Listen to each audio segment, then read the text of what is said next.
एक महिला भक्त वृंदावन से बिहारी जी लेकर अपने घर आई और तभी बाहर से गोलू घर के अंदर आया और माँ से पूछता है कि माँ, यह कौन है? तो मैया ने बोला, ये भगवान है और ये ही हमारे मालिक हैं। अब तो घर में जब भी कोई नई चीज बनती तो सबसे पहले बिहारी जी को भोग लगता। पहले यह सब चीजें गोलू को सबसे पहले मिलती थीं। इससे गोलू बहुत चिढ़ने लगा और मन ही मन ठाकुर जी को कोसने लगा। एक दिन गोलू की माँ काम पर जाते समय बोली, गोलू, यमुना जी से मटके में जल भरकर लाना। जब गोलू पानी भरने के लिए जाने लगा तो जाते जाते बिहारी जी को कहने लगा, खाने के लिए तो सबसे पहले तैयार रहते हो, लेकिन काम तो मुझे ही करना पड़ता है। अगर यहाँ रहना है तो काम करो। कहकर गोलू यमुना जी से जल भरने के लिए चल पड़ा। गोलू जब यमुना जी में जल भरने लगा तो उसने देखा कि यमुना जी के अंदर बिहारी जी विराजमान हैं और कह रहे हैं, ला गोलू, घड़ा हम भर देते हैं। गोलू उनको देखकर हैरान हो गया और बोला, नहीं नहीं, मैं अपने आप भर लूंगा। लेकिन ठाकुर जी ने उसके हाथ से घड़ा ले लिया और भरकर घर ले आए। गोलू घर आकर डर रहा था कि अगर माँ को पता लगा कि मैंने ठाकुर जी से काम करवाया है तो आज मेरी पक्की पिटाई होगी।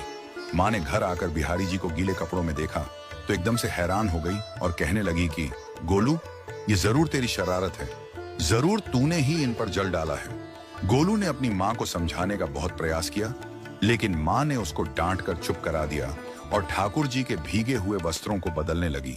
अगले दिन जब माँ ने गोलू को अनाज पिसवाने का काम दिया तो बिहारी जी फिर अनाज का कनस्तर ले आए और माँ को ठाकुर जी के वस्त्रों के ऊपर सूखा आटा पड़ा मिला। तो माँ ने फिर गोलू को डांटा कि तुझे पता नहीं कि ये हमारे भगवान हैं और तू भगवान के साथ शरारत करता है। आज तूने फिर इनके ऊपर आटा फेंका है। तो गोलू शपथ लेकर कहने लगा, नहीं माँ, मैंने कोई शरारत नहीं करी है।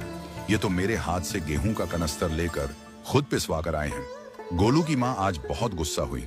अगले दिन फिर माँ बोली, बेटा गोलू, आज तुम्हारे बाबा बाहर गांव से वापस लौट आएंगे। बस आज का ही काम है, तुम जंगल से थोड़ी लकड़ियां ले आना। गोलू फिर डर गया, कहीं ठाकुर जी फिर मेरे पीछे ना आ जाएं।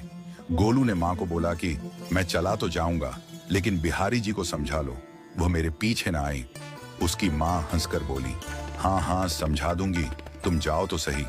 गोलू जल्दी जल्दी लकड़ियां लेने जंगल में चला गया और माँ काम पर चली गई। लेकिन उस दिन माँ काम से जल्दी वापस आ गई और देखा बिहारी जी अपनी चौकी पर विराजमान नहीं है। वह तो एकदम से घबरा गई कि कहीं गोलू की शरारत तो नहीं।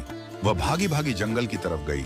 तभी उसने देखा कि गोलू के साथ एक इंसान लकड़ियों को लेकर घर आ रहा है। गोलू की माँ यह देखकर हैरान हो गई कि यह तो बिहारी जी हैं।